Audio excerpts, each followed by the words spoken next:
Siapa kalau ada masalah tolong masuk balik lah.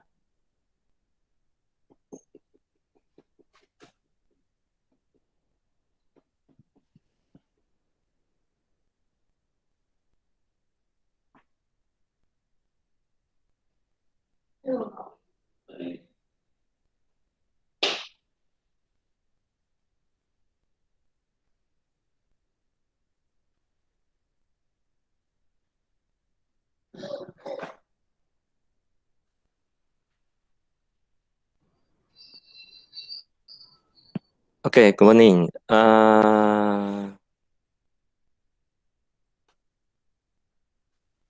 Okay, good morning. I think kita mulakan. Siapa ada masalah ke? Tak ada kan? Okay, good morning. So kita mulakan kelas selepas MCO ni. So mungkin untuk mula kita tengok sikit apa yang dulu kita sudah belajar dulu kan. Okay. So nampak slide ni kan. So kita dulu first bulan pertama kita belajar berkaitan dengan basic tentang ekosistem semua kan. Okay, semua okay kan? Berkaitan dengan, okay, ini kitaran makanan ingat lagi kan? Okay, kitaran makanan.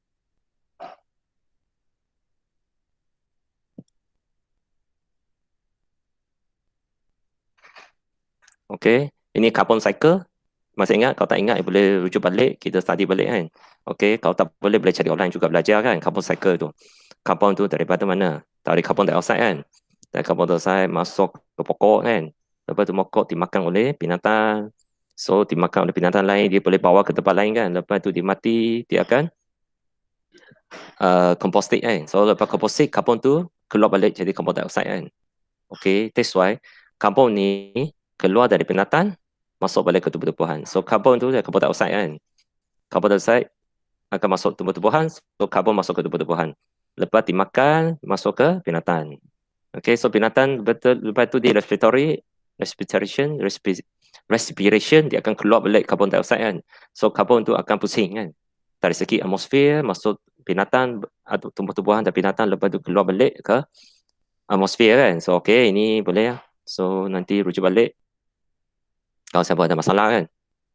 Okay, carbon cycle sudah belajar. Makanan, so makanan ialah kita biasa cakap makanan ni carbon. Carbon ni carbohydrate kan. Iaitu yang menyimpan energi daripada solar kan, solar energy kan.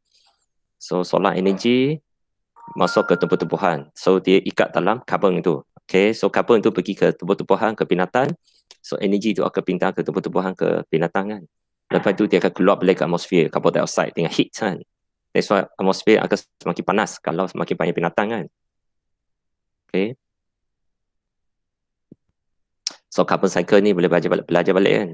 So apa yang beza carbon cycle natural dengan manusia punya environment, human environment, bezanya? Okay, kalau natural punya carbon cycle dia tumbuh-tumbuhan banyak kan. So dia banyak mengikat karbon kan ke dalam tumbuh-tumbuhan. Kalau kita punya urban environment macam mana? Pokok kurang kan. Okay, so banyak karbon keluar kan dekat atmosfer. Urban environment ni atau human environment ni banyak karbon dekat atmosfer kan.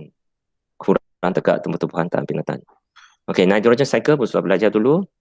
Okay, nitrogen ni penting untuk membuat apa? Protein kan? Okay. So 44 belajar sekarang ni. Okay, so nitrogen cycle pun sudah belajar. Okay, hydrolytic cycle ataupun kita cakap water cycle dulu pun sudah belajar. So masalah utama kita sekarang ni water cycle. Yang ini nampak gambar ni ialah natural punya water cycle kan? Okay, natural ni senang lah kan? Air bersih kan? Air hujan pun bersih kan? Water run off pun bersih kan? Tapi kalau human environment macam mana? Dia bukan semua bersih kan? Dia akan jadi kotor kan? Okay, contohnya kan? Kalau kita sini ada air pollution, ada banyak carbon dioxide kan? Saya pernah cakap kan? So, carbon dioxide bergabung dengan air, H2O akan jadi acid carbonate kan? So, air hujan yang bersih pun jadi air acid. Kalau di bandar kan? Sebab bandar banyak pollution, banyak carbon dioxide. Ataupun carbon monoxide ke dalam penjualan lain, sulfat dan sebagainya kan? So, water cycle ni, yang bersih ni, akhirnya boleh jadi kotor disebabkan penjualan udara. So, precipitation hujan ni boleh jadi acid rain kan. Jadi, run off sama kan. Air larian kan. Kau tengok hutan memang air larian dia bersih, air jernih kan. Disebabkan human activity, air sungai menjadi semakin kotor, air laut jadi semakin kotor sebab ada manusia buang sampah, ada pembangunan, ada hakisan tanah kan. I think tak silap sekarang ni orang cakap kan sebabkan MCO manusia kurang beraktiviti. Why sungai semakin bersih, laut semakin bersih kan, udara semakin bersih kan sebab kurang aktiviti kilang, kurang aktiviti pengangkutan kan, transportation pun jadi kurang kan. So udara jadi bersih. So nampaknya human impact kan. I think waktu sekarang ni kita paling nampak lah human impact kan. Manusia punya less development, less activity, udara jadi bersih, air jadi bersih kan. Okay, so kita patutnya boleh bincang tau. Sungai Kelang semakin bersih, betul. Sekarang ada berita kan, Sungai Kelang semakin bersih. Bukan Malaysia saja, luar negeri pun. Okay, disebabkan pelancongan kurang, kilang kurang kan. Dan juga pengangkutan pun kurang, so udara pergi bersih, sungai jadi bersih kan.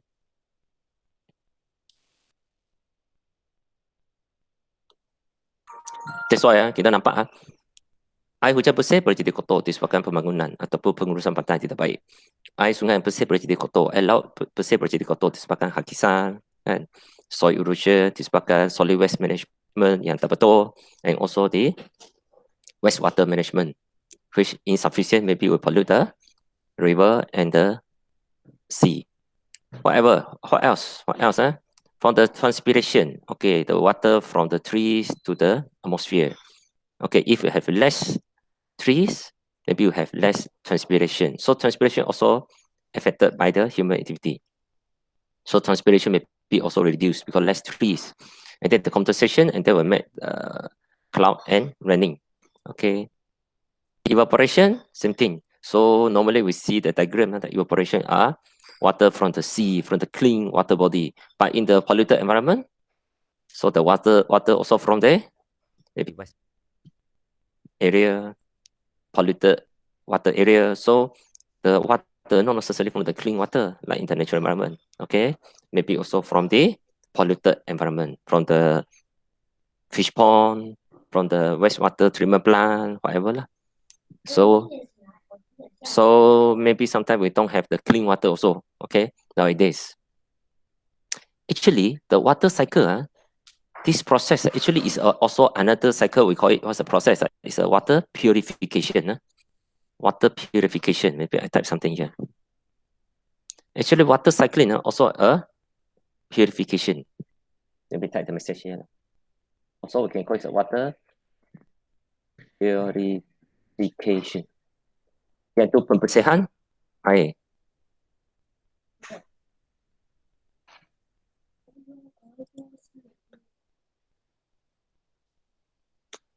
Okay, nanti. Okay, ya, nanti. Okay, water purification. So actually, the water cycle have also the function as a water purification. What's the meaning of water purification?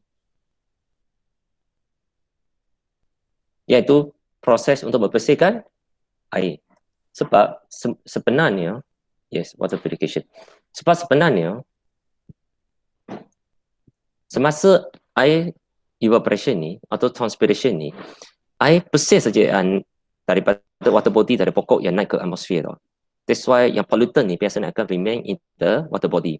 So the clean water only, the pure H2O ni, will evaporate kan, from the water body to the atmosphere. So actually this process is a water purification. Maksudnya kita hanya keluarkan air yang bersih. Air ni sepatutnya kotor kan, air garam kan, ada salt kan. Tapi mengapa keluar air hujan ni bukan ada salty-nya? Walaupun air daripada air laut kan, yang salty, yang masin. Tapi mengapa air naik atas, jadi cloud, jadi hujan, air dia jadi air tawar. Disebabkan semasa evaporation, only H2O, air saja naik. Okay, garam-garam dibiarkan. That's why itu is a process of water purification, iaitu pembersihan air. Kan? So kalau buatan manusia, apa jenis proses kita nama ni water purification? Kan, biasanya kita buat air suling kan? Air penyulingan kan? Ataupun still water, bahasa still. Tak ingat macam mana ejaan dia, still water.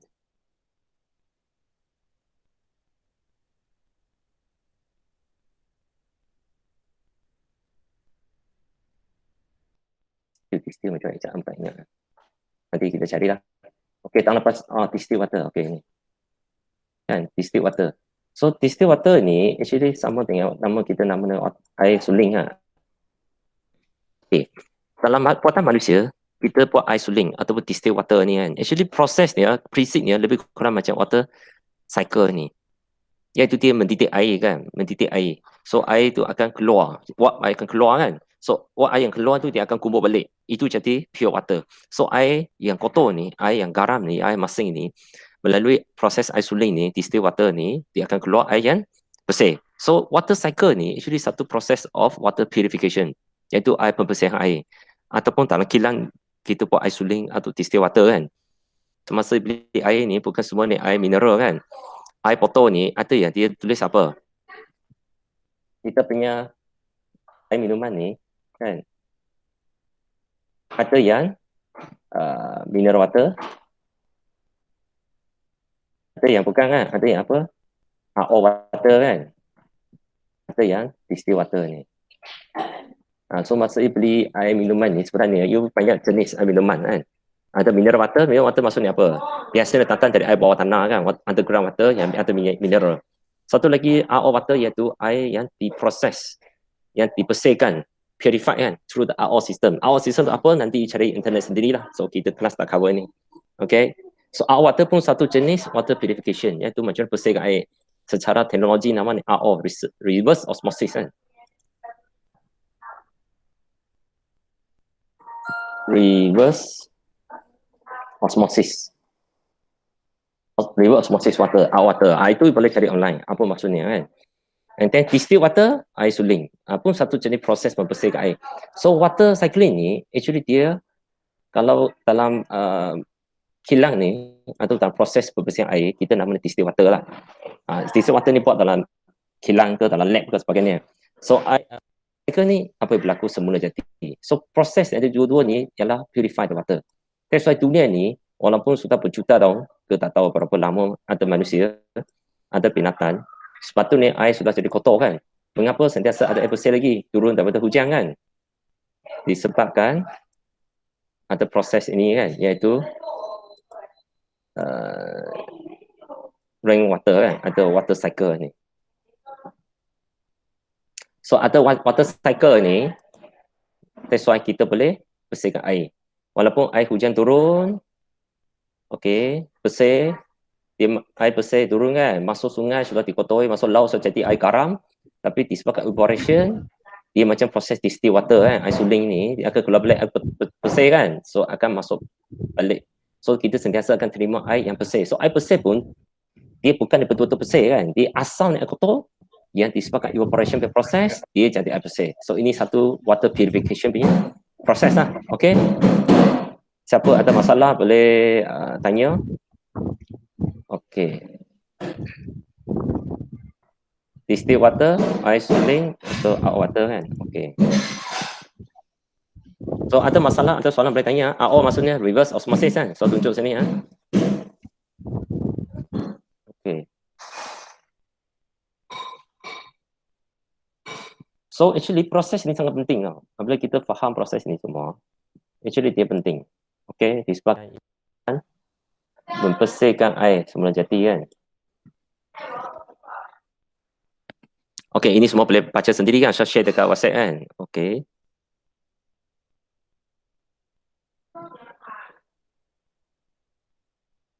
Okay, evaporation and transpiration ini akan bersihkan air. Lepas tu melalui proses condensation akan jadi air hujan balik lah kan, nanti semua. And precipitation jadi air hujan. Condensation jadi cloud kan, membentuk jadi cloud kan. Okay, lepas tu akan precipitation.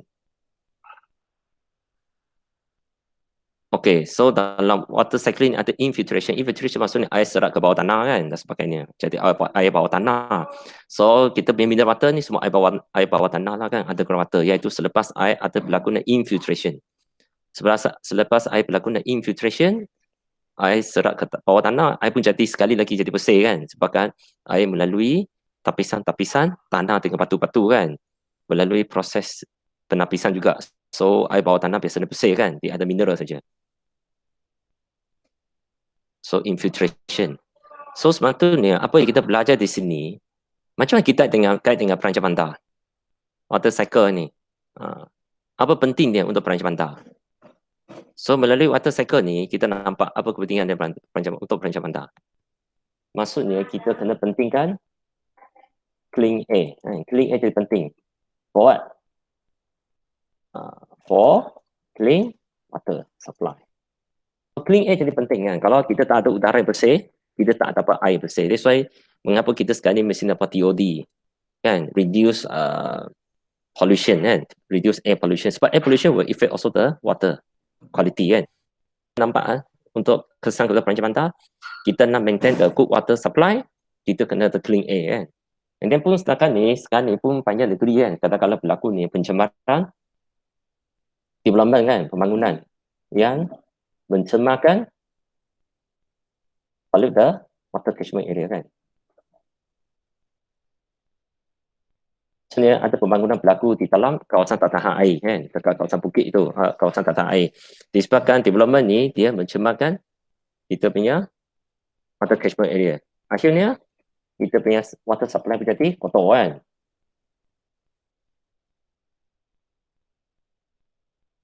Okay. That's why development pembangunan kan. Okay.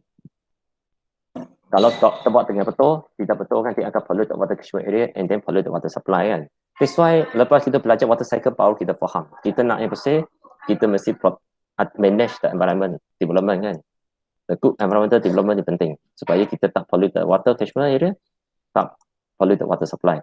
And then pembangunan semua, so pastikan ada clean air kan. Kita ada air, udara yang bersih kan, clean air. Because the clean air will also protect for the clean water supply. Okay, apa lagi?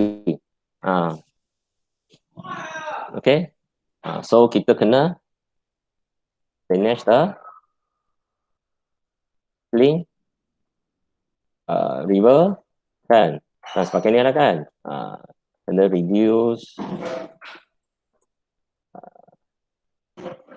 erosion dan sebagainya lah kan. Sebab ini semua penting kan. Sebab ada erosion pun akan pollute the water kan. Okay, so kita belajar ini semua, kita kena relate to town planning kan. Baru kita memahami mengapa ni environmental knowledge yang penting untuk environment kan. Okay, I think water cycle kita pergi. Ini semua boleh baca sendirilah kan. So man-made environment ni, kalau ikut program ni, ikut apa saya dulu pernah sebut kan, kita punya so-called urban ecosystem ni, man-made ecosystem ni, kita paling penting apa? Penting apa? Social economy, physical development. Kita walaupun kita ada food system lah, mobility system macam RT ke TOT sebagainya kan, energy system dan sebagainya. Tapi kita punya resources ni tentang ni luar. Kalau sepatutnya natural habitat ni, dia punya resources tak di dalam, dia discharge pun, dia pun akan buang sampah dia ataupun dia akan biodegrade pun kan, semua di dalam kawasan yang sama. Tapi urban ecosystem ni yang mana? Resources dari luar, sumber jari dari luar. Kita guna, kita buang ke luar juga kan. So kita akan menjadikan ekosistem lain semakin kurang subur kan, kekurangan mineral, baja kan. And then kita akan pollute the another urban area, another area lah kan. So urban ecosystem ni bagi saya kurang sustain. Memang tidak sustain lah. Sebab dia tidak mempunyai sumber jaya yang mampan dan tidak boleh mengurus sampah dengan mampan.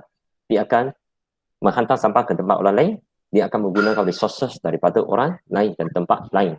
That's why tidak berlaku in situ kan. That's why bagi saya, kalau kita nak buat sustainable development, bandar kita mesti ada resources sendiri.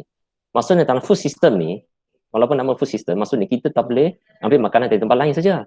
Patutnya dalam bandar ada apa? Apa kita namanya?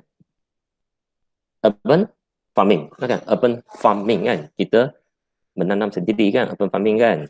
So kalau ada urban farming, kita menghasilkan, so kita produce food kan. So adalah supplier kan.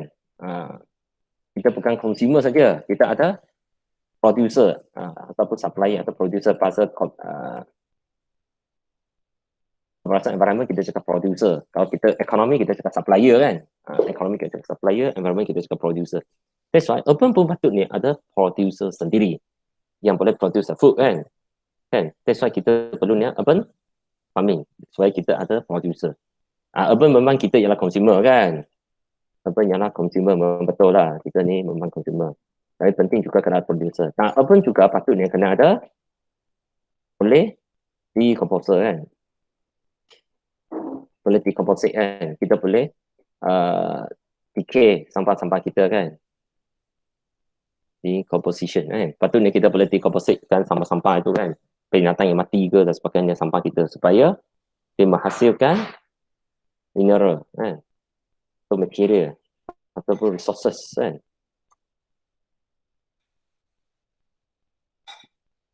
Oh, producer. Okey, sekarang ni memang semasa ni kita tak ada exam yang close book kan, open book kan. So open book exam memang senang tapi kita kena faham. Okey, kita boleh tiru mana-mana slides ke, tiru mana-mana YouTube ke, video ke ataupun Google sebagainya. You kena faham kan tulis semula.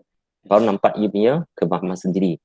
Okey, that's why pentingnya you kena faham supaya nanti exam walaupun open book, you kena nampak you kematangan tau. Kematangan yang penting. You boleh criticize ke, you boleh compare ke, bagi example ke, kalau boleh melukis ke lagi bagus. So semua kena menunjukkan you punya primary knowledge lah, jangan copy paste knowledge lah. Okay, that's why bagi saya, kita belajar daripada carbon cycle, nitrogen cycle, semua cycle kan, water cycle sebagainya, kita nampak sustainable urban ni. Urban system ni kena ada apa? Kan? So sustainable urban ecosystem mesti ada apa? Ini sustainable ecosystem kan? Kita mesti ada urban farming untuk produce food kan. I think urban memang kita jadi consumer. Dan urban pun kena ada decomposition, iaitu menghasilkan material resources for producer kan, menceraikan kan dan sebagainya. Dan ini untuk makanan kan. Makanan dengan water supply. Maksudnya kita urban pun kena ada water catchment. Macam mana water catchment? Mungkin kita mesti buat apa sokong rain harvesting kan. Kita mesti simpan air hujan. Air hujan persen ni kita simpan untuk guna balik. So, urban pun jadi water catchment sendiri. Nah, of course, urban pun jadi consumer kan. Water kan. Kita consumer for water kan. Kita consume water. And then kalau boleh, urban pun patutnya reuse the water. And also kita kena patutnya purify kan. Purify the water kan.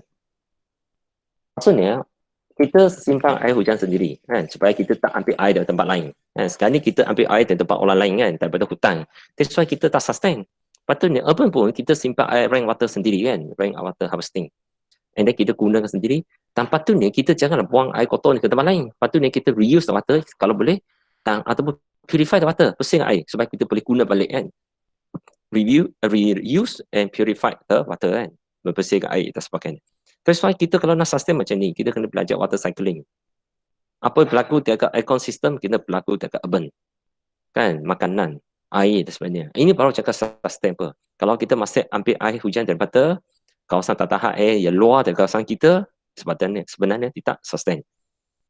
Kita waste water proses dekat tempat lain, itu pun tidak sustain. So sekarang ni, you belajar ni perfect kan. Nanti you buat such a plan. Patutnya, kalau boleh ke kita wujudkan polisi ni. Pandang masing-masing, daerah masing-masing, simpan air hujan sendiri, guna air sendiri, purify the water sendiri.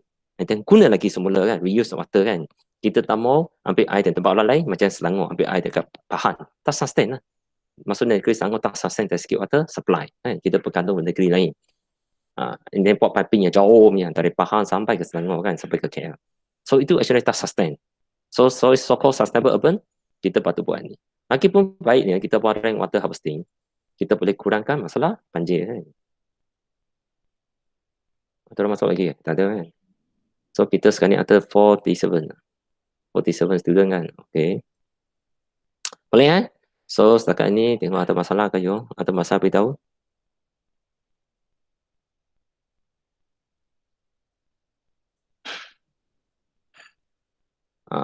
Quality of life and clean water, betul. So kita persen ni penting kan untuk clean water kan. Okay.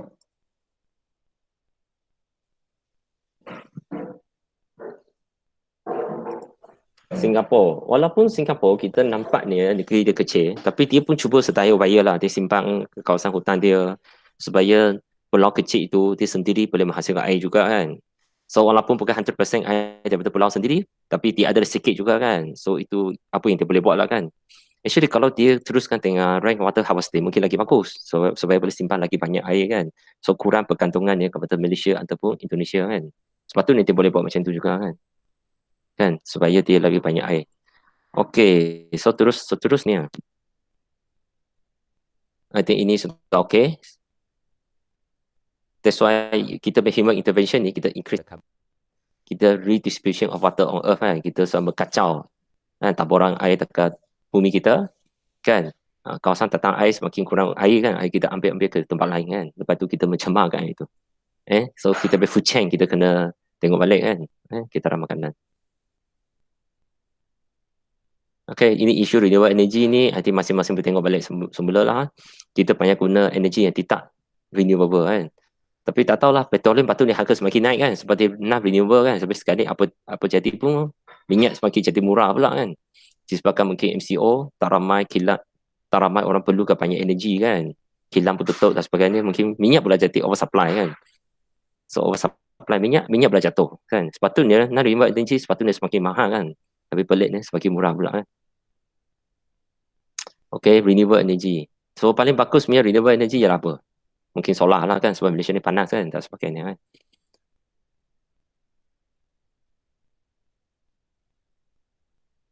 Okay, so seterusnya, kita kalau ada soalan boleh tanya dekat itu chat sana, ataupun you bersuara pun boleh. I think another issue ni pun kita sudah minta you buat assignment. I think semua group pernah bagi saya tengok draft lah kan. Okay, so I shall comment, nanti you siap hari ni lah. Okay, final punya assignment. So, I think semua sudah pandai tentang ambil isu lah kan.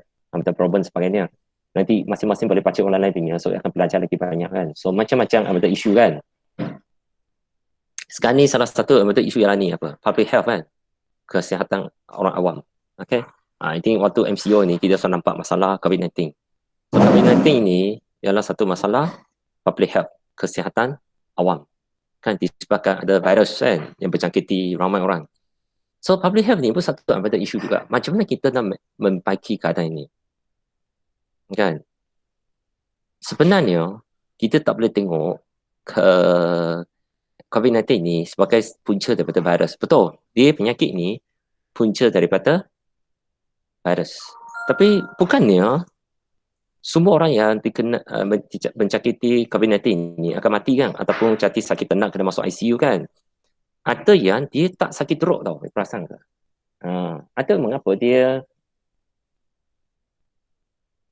walaupun kena tapi dia tidak serius. Atau orang kena dia jadi serius. Mengapa? So sepatutnya mungkin bagi tengok satu figure. Sebab pneumonia ni, COVID-19 ni dia lebih kurang macam pneumonia, iaitu infection untuk berbaru kan.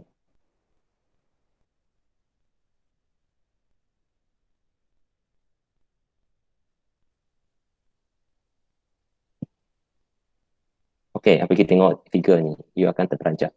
Kita tahu semua, Amerika ni sekarang ni paling ramai orang kena COVID-19 kan.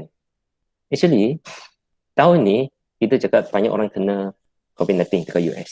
Sebenarnya pneumonia ni, COVID-19 pun actually satu jenis pneumonia. Pneumonia iaitu lung infection kan. Lung infection iaitu infection. Pasal bila apa? Tak tahulah, infection lah. Untuk baru kita kan. Jadi tengok figure ni. Dekat US ni, setiap tahun, 250,000 orang akan dicakati mendapat rawatan di hospital untuk pneumonia. So actually penyakit paru-paru ni memang sangat serius dekat US. Bukan sekarang ni je COVID-19 kan. Ramai kena COVID-19 kan. Satu jenis pneumonia kan. Secara amnya pneumonia ni setiap tahun memang mencabar US ni. Kan 250 orang akan menjangkiti. Dan biasanya 50,000 orang akan mati tau. So bukan COVID-19 saja, sekarang ni berapa puluh ribu orang mati di US kan. Sebelum COVID-19 pun, sebelum tahun ni pun, US ni average kan 50,000 orang akan mati disebabkan pneumonia, iaitu keseluruhan semua jenis infection baru-baru kan, lung infection. That's why kesihatan awam ni pun satu isu alam sekitar kan. Mengapa negara lagi maju macam US lagi menghadapi masalah pneumonia, iaitu baru kita kena infection. Memang infection dia boleh virus ke bakteria dan polutan yang lain kan. Okay, COVID-19 ni disebabkan oleh satu virus, satu jenis virus kan. Okay, so kalau bakteria lain, virus lain pun boleh menyebabkan pneumonia kan. That's why kita kena tahu public health ni satu isu. Negara lagi maju, kalau lagi ramai orang akan kena lung infection, mungkin disebabkan udara kita kotor, banyak jenis virus. Patutnya negara maju, dia lagi patutnya kurang virus kan. Mengapa negara maju lagi banyak virus? Ataupun virus berada di semua negara, maju ke tak maju ke, tapi mengapa negara maju ni lagi banyak lung infection? Patut kena fikir. Siapa ada jawapan ke? Tengok siapa nak type jawapan ni. Anda tengok sikit. Mengapa negara maju pun ada virus, negara tak maju pun ada virus? Mengapa yang lebih serius dekat negara maju ni? Macam sekarang ni COVID-19, negara maju lagi serius kan?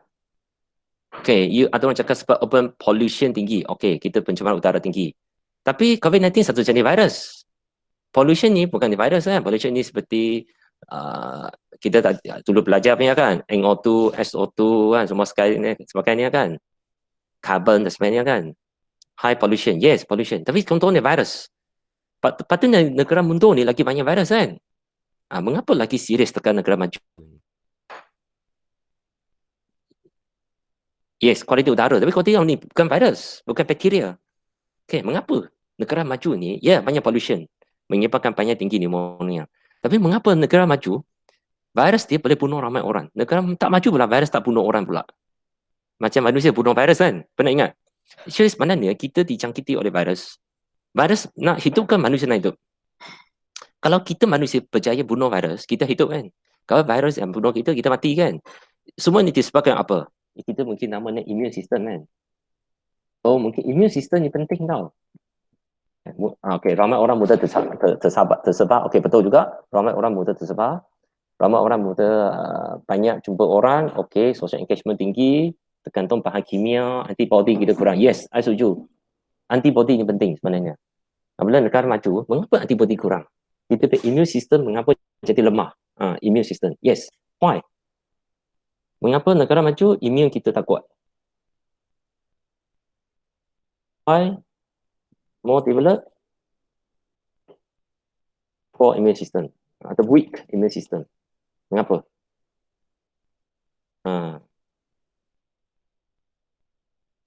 Yes, mungkin orang lagi miskin lagi kuat immune system. Mungkin lah, tapi tak semestilah kan. Takut dia tak cukup makan, immune dia tak kuat juga.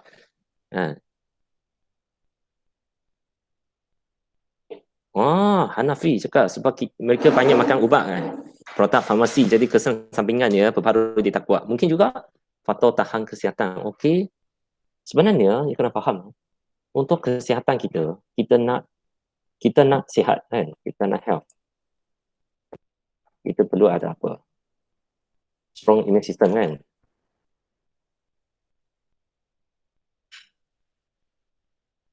Kalau kita nak strong immune system, apa kita perlukan? Nak ada healthy lifestyle. Itu yang penting. Apa itu healthy lifestyle?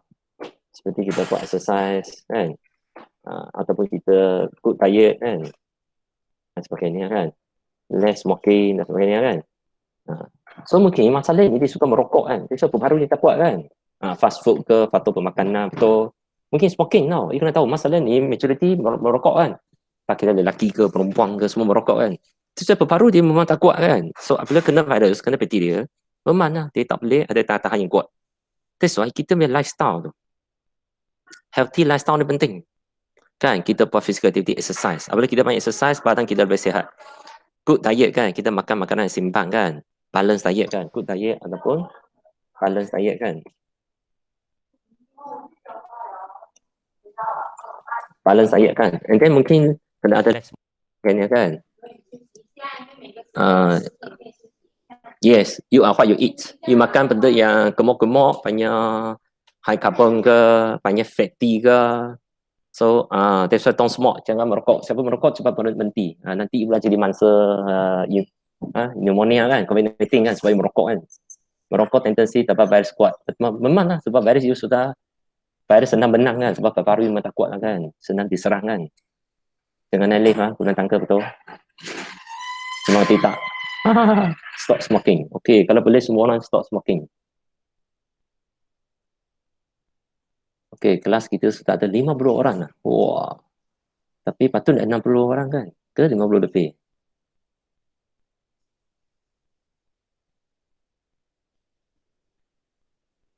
Baru ni stop smoking. Aku sebelum puasa kena mulalah belajar kan smoking. Kena berhenti kan, stop smoking. That's why. Okay. So kalau macam ni kita selalu nampak kan. So kita cakap apa? Kesihatan awam, public health. Okay, so isu sekarang ni memang penting lah kan. That's why kita ada public health kan. Kesihatan awam. Okay, so nak kesihatan awam yang bagus, so kita hadir lifestyle. Okay, sekarang ni semua orang tutup di rumah kan, stay at home. Tapi kita biasa ni apa? Jadi malas kan. So ada ke kita buat banyak exercise? Tak ada. Balance diet ke? Tak, suka makan macam-macam. I tengok KFC McDonald beratur panjangnya kan. Orang pergi pula sibuk-sibuk beli KFC McDonald makan. Kan? Fast food banyak. Exercise kurang. Tutup rumah tak ada benda buat, mungkin smoking lagi kuat kan. So kita akhirnya lagi akan reduce our immune system, mungkin lagi exposed to different type of illness. So kita jangan tengok COVID-19 saja, patutnya kita tengok semua jenis penyakit kan. So tak kira semua jenis penyakit, asal usulnya kita mesti ada healthy lifestyle. Kita mesti ada kesihatan, cara hidup yang sihat. Barulah kita boleh lebih sihat kan. So itu pun ada isu kan. Sebab dia bukan dari segi pencemaran saja. Kan? Dia bukan disebabkan virus saja. Dia pun berkaitan dengan kita punya healthy lifestyle kan. Okay, healthy lifestyle pun berkaitan dengan perancang bandar. Atau ke perancang bandar kita menghasilkan kawasan lapang yang berfungsi yang baik. Supaya orang boleh buat exercise kan. Ada ke kawasan hijau kita bersih, udara bersih, banyak pokok kan, banyak oksigen kan. Ataupun peletakan kawasan hijau di mana. Ada ke we putting the green area beside the highway kan. So the green area also polluted. That's why we must provide clean area for exercise. Okay, we provide the safety area for exercise. That's why penting perancang bandar ni. Okay, we provide the good spaces, good facility for exercise. Okay, and then we have urban farming, for example, to produce a good food, balanced diet kan. And then kita mungkin mula dengan sekarang ni kita kena belajar kan, kurang makan di luar kan. Kan, makan di luar banyak minyak yang tak tahu mana. Minyak kan, we use minyak dan sebagainya yang tak healthy. That's why itu berkaitan dengan public issue. Ini environmental issue pun ini satu urban issue kan. Yang hutang ini semua saya tahu lah kan. Nanti you make example so discuss kan. Atau orang discuss berkaitan dengan hutang, kan, makanan dan sebagainya kan, agriculture, kan. Biodiversity pun satu isu kan. Kita punya jenis binatang semakin kurang jenis spesies dia kan. Loss of resilience in ecosystem, kurang tahan, kan. Senang tercemar, kan. Binatang senang pupus, tumbuh-tumbuhan senang pupus. Pernah tak fikir, mengapa pokok-pokok di bandar ni senang tumpang kan? Selepas hujan lebat, dia patah ke, tumpang ke sebagainya kan? Mengapa di hutan tak berlaku? Itu pun satu problem kan? Less resilience in ecosystem. Especially urban ecosystem kan? Di bandar kita tak resilient. Pokok-pokok pun tak tahan yang tak ada. Kan? Senang mati, senang patah pokok dia dan sebagainya kan? Tumpang sebagainya kan?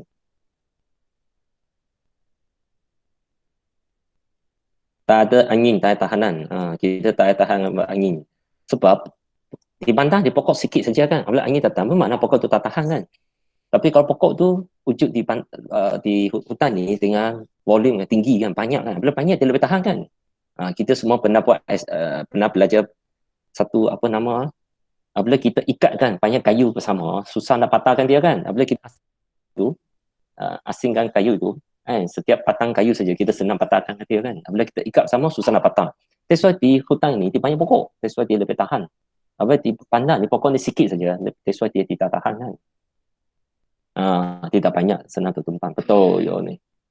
That's why ini semua benda kena faham tau. So untuk email feature, untuk exam juga kan. So nanti exam ni memang open book kan. You boleh berfikir. Pentingnya jangan meniru lah. Meniru nota ke meniru online punya pun tak boleh. And then pandang sekarang ni ataupun alam sekitar manusia ni kita ada poor agriculture practice kan. Pertanian kita ni kita tak pentingkan guna organiknya kan, method kan, kita gunakan normal method kan, kita gunakan baja kan. Sebab apa? Semua jenis makanan kita tak decomposite balik ke tempat yang sama kan. Kita buang sampah ke tempat lain. Kita ambil pertanian dari tempat lain. That's why A dari tempat pertanian hilang kesuburan. So kena guna baja. And then C dari tempat pula tercemar dengan baja banyak kan. Jadi polluted kan. Dan sebagainya.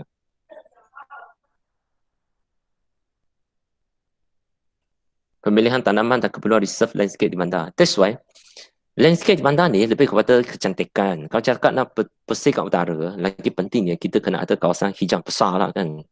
Mungkin ada kawasan hijau besar. Contoh ada urban forest kan, urban forest, hutan bandar. Itu memang berkesan untuk bersihkan udara, untuk bersujukkan bandar lah kan. Kalau setakat sebaris pokok tepi jalan tu memang susah. Takut dia lagi bahaya kan. Tak boleh angin kuat kan semasa hujan lebat kan. Yes, hutan simpang ke ataupun uh, hutan bandar kan. Okay. So ini semua isu dia kan. So kita semua takut dengan global warming kan. Okay, sebab banyak air pollution. Apabila banyak air pollution, banyak carbon dioxide, kita jadi global warming, dunia semakin panas, kan? Semakin dunia panas, lagi banyak masalah lain. Okey, itu belajar. Masalah kesihatan dan sebagainya. I think ini semua you sudah faham banyak, boleh belajar lagi. So semua ni akhirnya kita nampak kesan kepada human health. Sebab kita sudah tahu sustainable development paling penting dia jaga kesihatan manusia sendiri kan. Disebabkan pembangunan kita betul, kita punya kesihatan ni akan terjejas.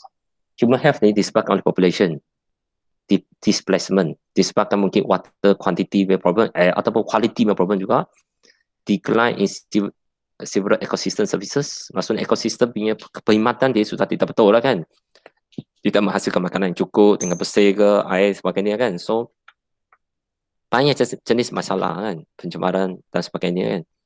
So membawa masalah kepada kesihatan manusia. Okay, memang asal daripada climate change. Climate change pun disebabkan oleh pencemaran, kan? Ozone depletion. So menyebabkan kita expose kepada UV kan. Biodiversity loss. Fresh water decline. Mengapa fresh water decline? Sepatutnya air hujan akan menghasilkan air yang bersih kan. Disebabkan kita mencemarkan udara kan sebenarnya.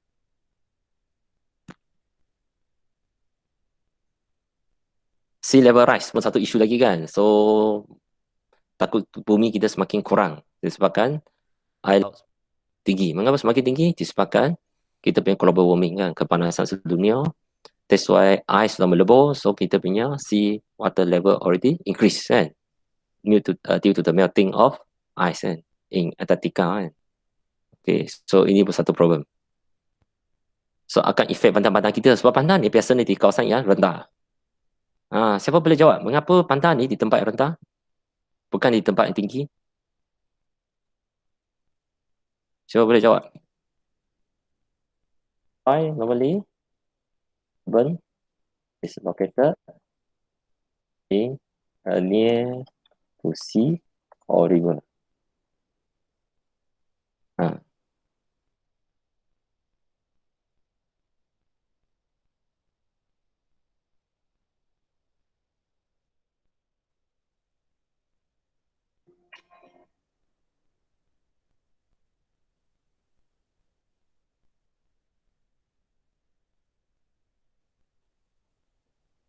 Mengapa? Mengapa pantai ni pasal di tepi sungai nanti senang dibanjirinya? Mengapa tambang bandar tempat tanah tinggi? Akses lebih mudah untuk pembangunan, tak faham? Elak banjir, air masuk ke laut. Mana lagi sana banjir kan, tepi laut, tepi sungai, lagi sana banjir ni. Source from water, okay, kita nak ambil air. Tapi tanah tinggi pun ada sungai kan. Mengapa nak pergi tanah rendah? Pandai high water runoff, lagi tertakong kan, bukan water runoff, lagi tertakong ni. Cuma cost, provide resources, tak faham. Macam tak kena jawapan ni. Tak kena. Cost tanah tinggi lebih tinggi, okay, ini mungkin betul. Cost tanah tinggi lebih tinggi. Cost rata ke tanah di tanah tinggi, okay, betul, ini mungkin betul. Water basin for human, tanah tinggi buat air juga kan. Takut landslide, okay, betul.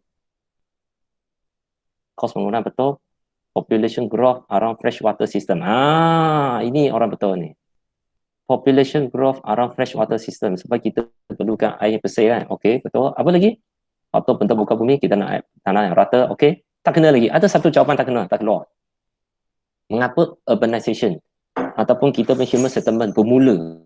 Why our urban settlement started at beside the river or sea?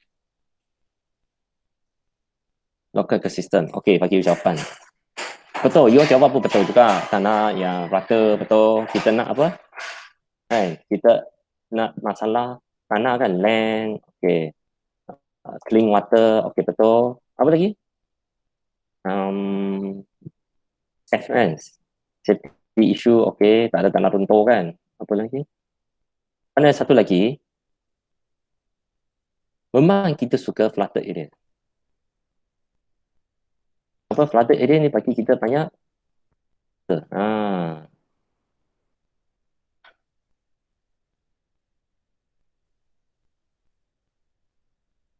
more fertilize. Fertilize, macam ejaan more fertilize. Betul kan ni ejaan? Betul kan fertilize? Aku salah ejaannya. Fertilize. Betul kan? Tengok ejaan.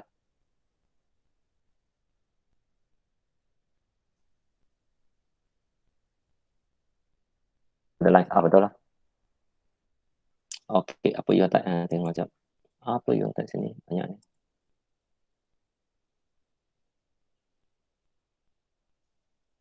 Okey. Connection, food, main resources easy. Okey. Sebenarnya memang human settlement ni mula dengan tempat yang flooded. Mengapa nak flooded area? Sebab flooded area ni tanah dia subur. Kan? Dari tanah tinggi, air ni mengalir ke tanah rendah. Apabila semasa dia mengalir, dia akan berlaku ni bukan hakisan tanah lah, soil erosion kan. Hakisan tanah, betul lah, hakisan tanah. Hakisan tanah mungkin ada sikit, yang orang mungkin pokok-pokok yang mati, binatang-binatang mati kan, semua akan masuk ke sungai akhirnya kan. That's why sungai ni ada membawa banyak jenis bakteria kan, seperti binatang yang mati ke, tumbuhan mati ke, yang telah purai oleh bakteria kan. That's why dalam air ni sebenarnya banyak baja kan, banyak fertilizer kan, dia ada banyak mungkin nitrogen dalam, pun ada. That's why semua unsur-unsur protein semua ada dalam. That's why flooded area ni akhirnya lagi banyak subur kan. So zaman dulu orang cucuk tanam ni dia tak perlu pakai baja. Sebab apa? Dia cucuk tanam di tepi sungai, tepi laut yang tanah subur. Okay? Tanah yang boleh dibanjiri setiap tahun. So akhir tahun banjir sekali, tanah sudah subur kan. That's why tak ada masalah air. Ya, flooded area ni fertilize. Last kita ada cukup punya water supply lah kan. So irrigation tu senang kan. Water supply, irrigation senang. Fertilize. That's why pantai ni suka di tempat yang senang dibanjiri. Kan? Dia tak mau di tanah tinggi kan. Underpass area near river, dam, failure, top water crossing. Okay. You ni suka penulis dalam kelas bercakap tak mau. Suka tulis So, lain kali kita buat online kelas saja lah. You suka bertulis, tak suka bersuara Okay, so betul. That's why kita banyak masalah kan, masalah pencemaran, masalah banjir.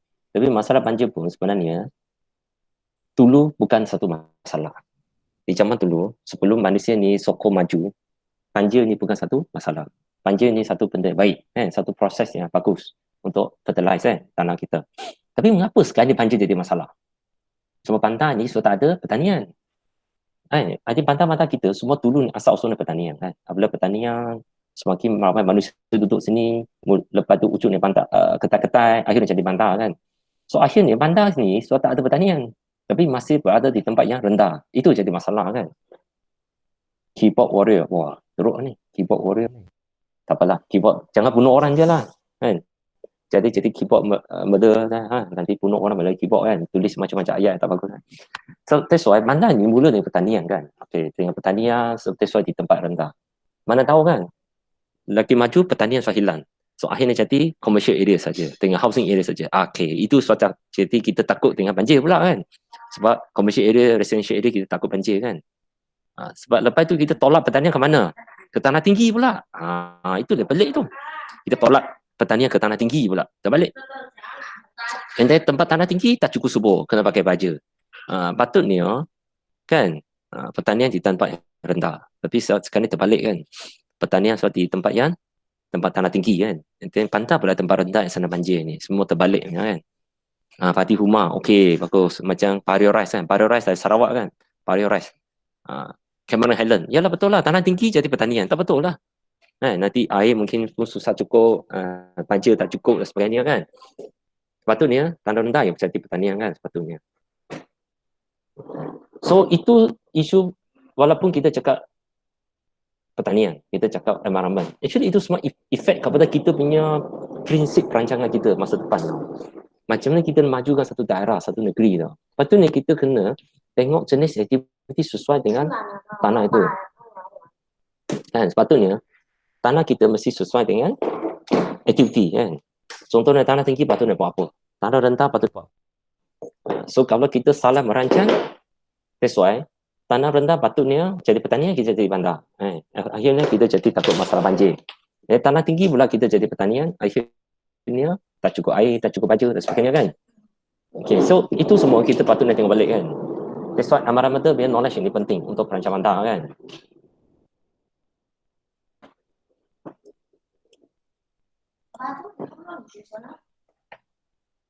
Okey, ini beritahu kita kan, air pollution. Sebenarnya pencemaran udara ni membawa banyak jenis penyakit kan. Banyak orang mati ni berkaitan dengan air pollution kan. Seperti acute punya lower respiratory disease. Banyak orang mati juga. Contohnya macam pneumonia. Pneumonia tu lower respiratory disease lah. Kan? Lower respiratory disease. Respiratory maksudnya pernafasan. Pernafasan ni kita ada lower and upper disease. Lower disease maksudnya berbaru lah. Berbaru di bawah kan. So lower respiratory disease ni ialah penyakit pernafasan bahagian bawah, iaitu berbaru lah. So ini pneumonia ni salah satu jenis ni lah kan.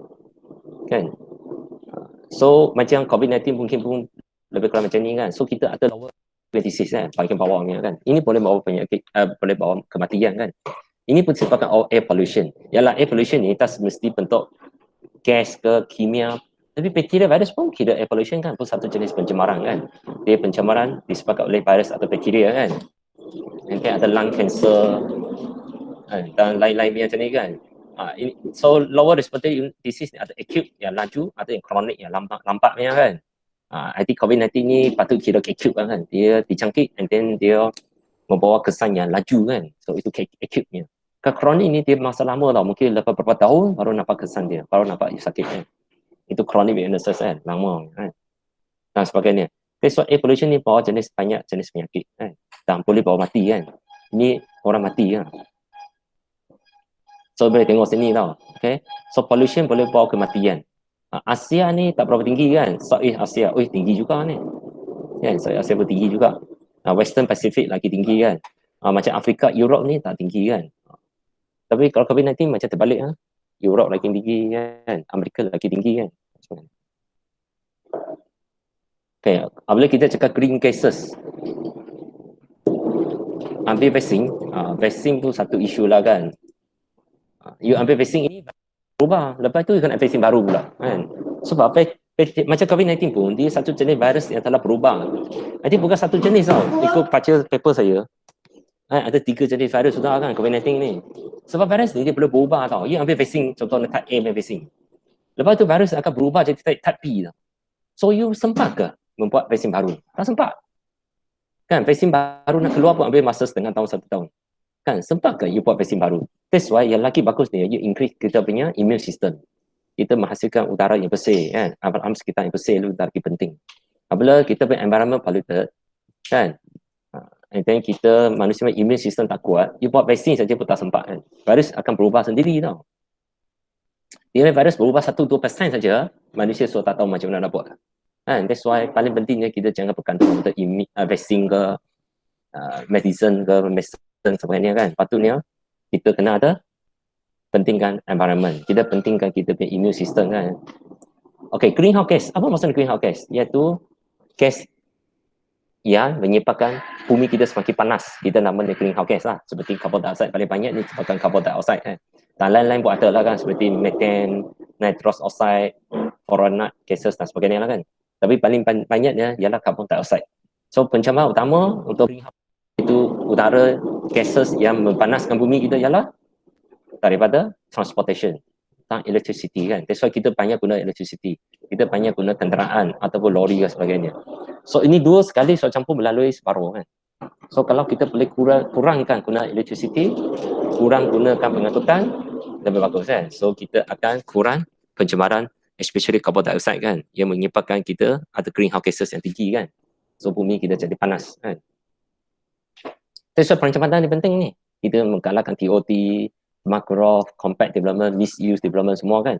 Supaya kita kurangkan dependent on the transportation kan. Dan satu lagi, electricity. Atau orang cadangkan electric car kan. Kereta menggunakan elektrik, charge elektrik. Nampaknya bandar semakin bersih kan. Tapi luar bandar masih tercemar kan. Sebab luar bandar mesti buat itu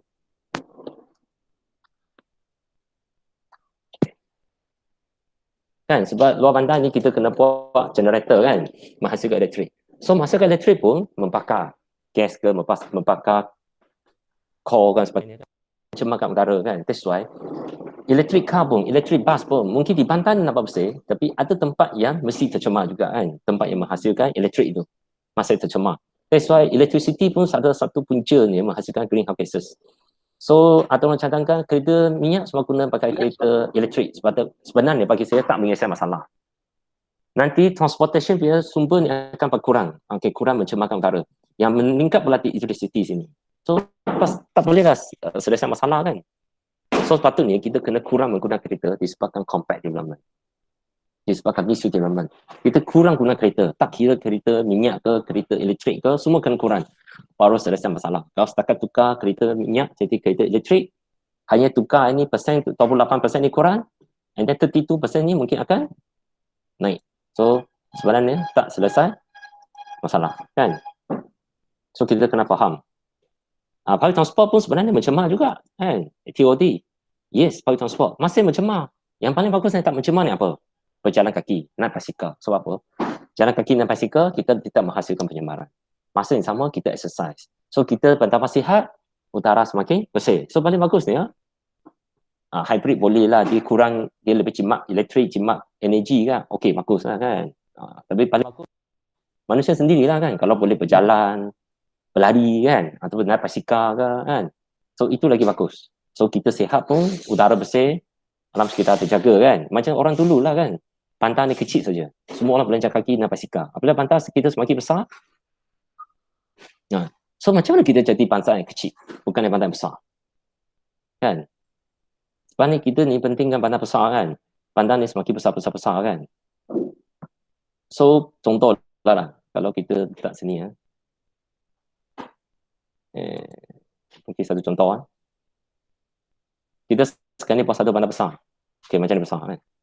Bolehkah kita gantikan dia jadi 3 bandar kecil contohnya. Kan? 3 bandar kecil.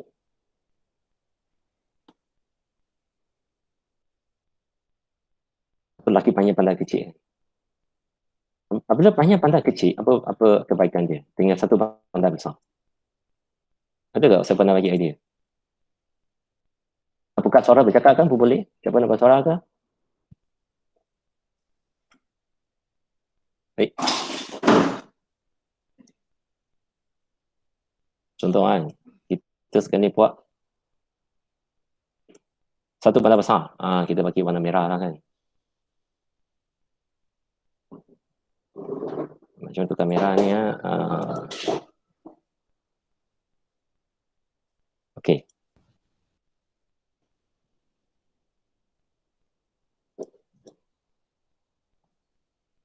Okey. Contohnya, satu model bandar ni kita buat satu bandar besar ni. Macam sekarang ni lah. Kita cakap Kuala Lumpur, Metropolitan Kuala Lumpur kan. Ataupun Lembah Kelang kan. Kuala Lumpur, campur PJ, campur Subanjaya, campur Shah Alam, campur Kelang. Jadi satu mega city kan, bandar besar ni. Sebab apa? KL sudah sambung PJ, PJ sambung Subanjaya, Subanjaya sudah sambung Shah Alam sudah sambung Kelang kan. Kita sudah bentuk satu super punya bandar kan. Atau mega city kan. Satu bandar besar, bersambungan. Kalau kita tak mau bandar bersambung, kita buat banyak bandar kecil tapi tak bersambung ni. Contohnya KL, PJ, Subanjaya, Kelang, Shah Alam, tak bersambung. So bandar bersambung dengan bandar tak bersambung, mana satu bagus? Maksudnya ini mega city Kuala Lumpur kan. Okay. Ini ialah 5 bandar kecil. Semua ni tak boleh bersambung. Mungkin tengah-tengah ni pertanian. Ini tak ada highway. So kita tak mau buat highway untuk menyambungkan 5 bandar ni. Contohnya KL, PJ, Subanjaya, Shah Alam, Kelang. Kita tak mau ada highway yang sambungkan 5 bandar ni. Kita tak mau ada kereta api yang sambungkan 5 bandar ni. Contohnya. Ataupun kereta api yang slow je sambungkan 5 bandar ni. Kan?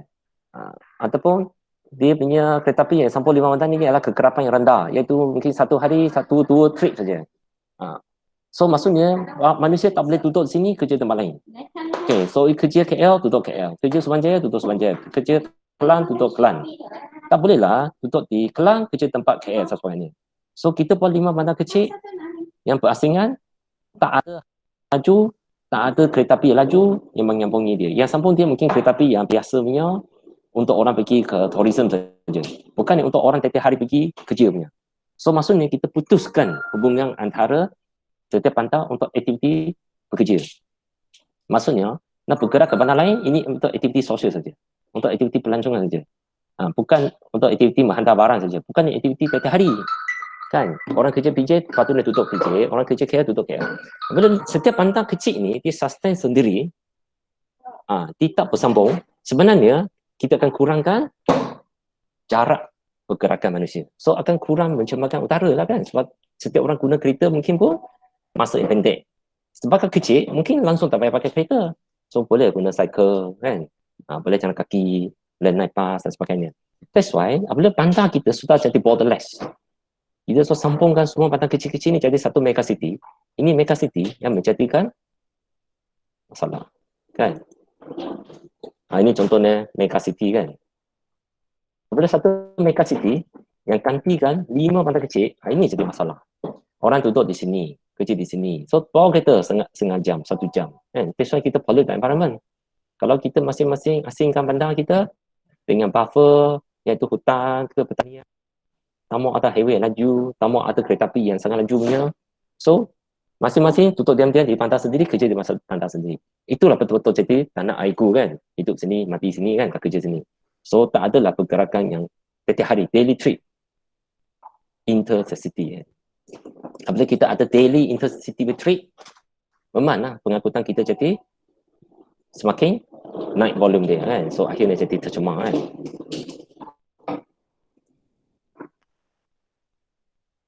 Yes, bandar bila kecil, semua berlaku di dalam saja. So kita jarak yang dekat kan. So shorter distance, less demand on the vehicle kan. So boleh lah kita jalan kaki, kita naik bicycle kan. Contohnya itu tu di asrama. Itu belajar di itu tempat juga kan. Contohnya itu tu di asrama Alam Bina. Dia belajar di Alam Bina saja. Perlu ke bawa kereta? Perlu ke kena naik bas? Tak payah. Sebab itu tu dalam Alam Bina, you belajar atau kerja di Alam Bina, so you tak payahlah keluar ke jauh. Kan, makan pun di Alam Bina. You jadi satu tempat yang kecil, semua ada, you hidup di sana. Kan? Kalau itu tu belajar di Alam Bina, asrama you jauh, kan? Itu menyebabkan kita kena guna kereta ataupun kena gunakan bas dan sebagainya kan. That's why apabila kita mega city development kan, borderless punya city development, itu menyebabkan kita banyak mencemar udara kan, mencemar air dan sebagainya lah kan. That's why patutnya ini benda kita namanya apa? Urban limits kan. That's why kita kena ada urban limits yang banyak orang pernah sebut ni. Urban limits. Setiap bandar mesti ada limit dia. Subanjaya mesti Subanjaya ada limit. KL mesti ada KL punya. Kan? Petaneja ada Petaneja. InsyaAllah macam tu. Dia tak boleh tahu. Kalau kita asyik kita besar, akhirnya jadi cantong kan perasaan. Sekarang ni masalah di kita macam ni. Kita bagi bandar ni semakin besar. Akhirnya semua bercantum. Jadi satu mega city. Itu dia jadi bermasalah. Kan? Patutnya kita kena ada urban limits. Semua bandar mesti ada limit dia. Ada boundary dia yang jelas. Kan? Dibahagi oleh hutan dan sebagainya. Kan? So baru kita tak meningkatkan pencemaran kan. That's why kita belajar environment pun we are related to urban concept. Actually the urban concept, our urban ecosystem tu yang tak betul, itu menyebabkan banyak masalah kan. Okay, boleh kan? I think isu lain pun ini nampak kan, CO2. Kandungan CO2 di atmosfer di utara ni semakin naik. Okay, daripada 50-an sampai sekarang ni kan, dia menaik laju kan. CO2 ni semakin naik. Ini jadi masalah. Ini punca-punca kan, air pollution kan. Sampah pun air pollution, dia keluarkan metan kan, metan kan. Water pollution pun ada, air pollution ada, semua macam-macam pollution ada kan. And then ini dia meeting, ice meeting kan. Okay, ice sudah meeting kan. Ini jam teruk kan. And then semasa kita ni tak jaga alam sekitar baik, nyamuk ke, virus ke, bakteria pun semakin banyak kan. Sebenarnya kan. Urban heat island kan. Okay, satu lagi isu kita biasa cakap urban heat island kan.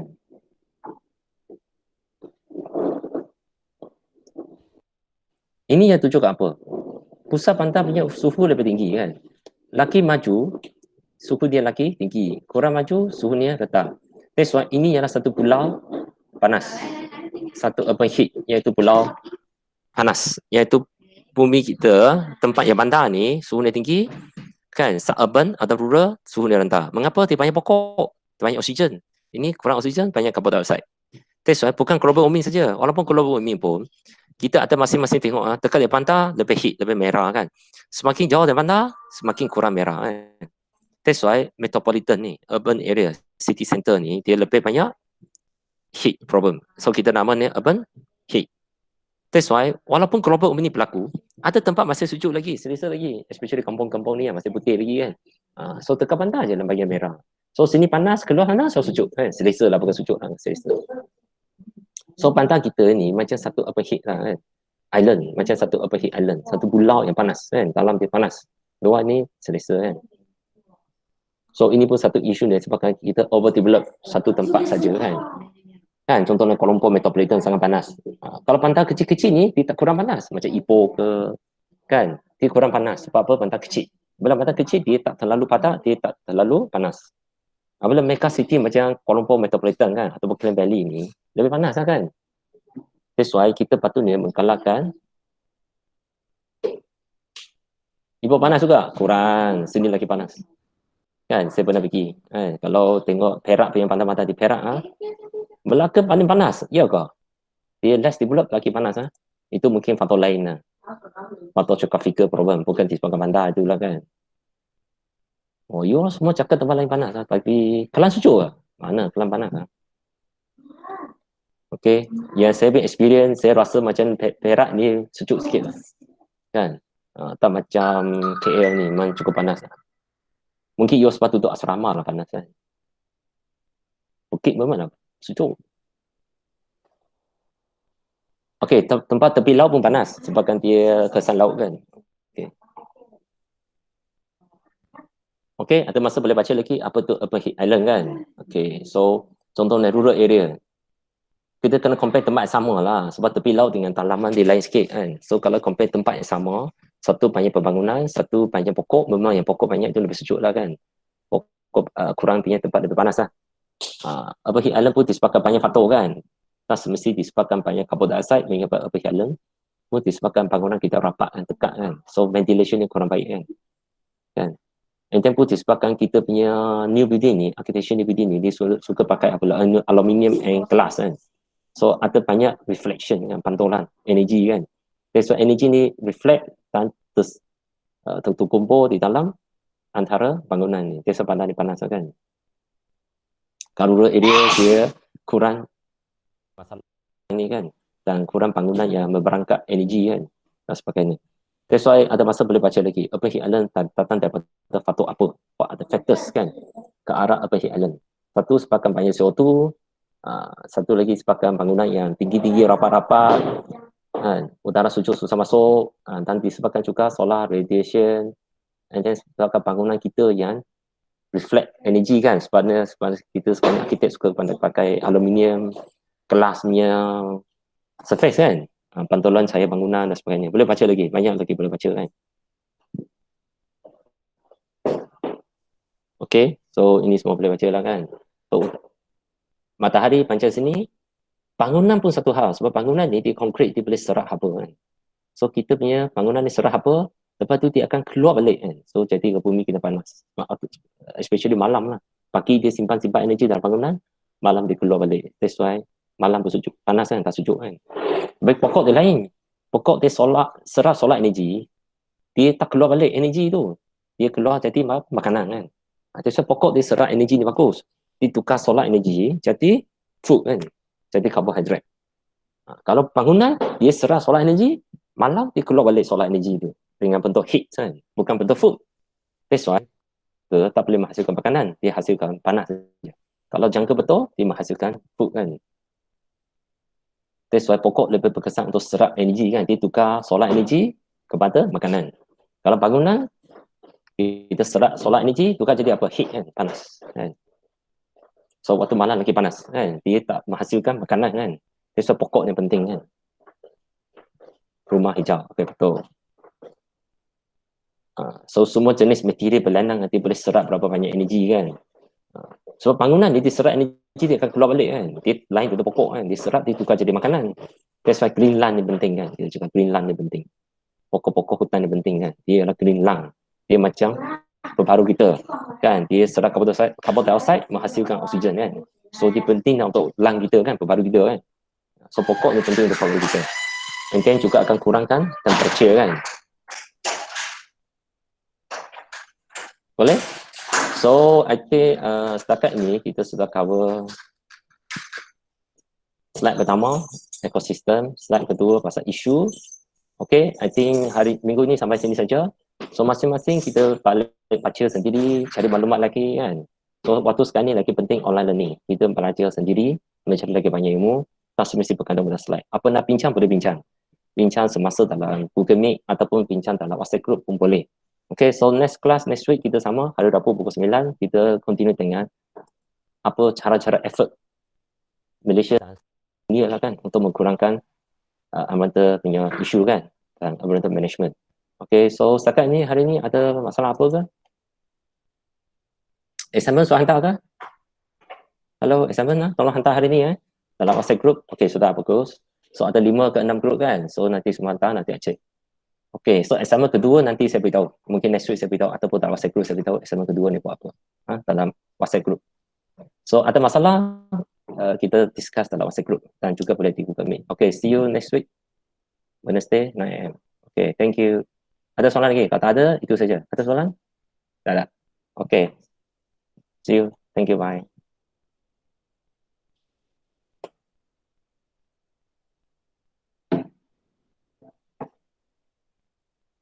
我拍这里手里的关。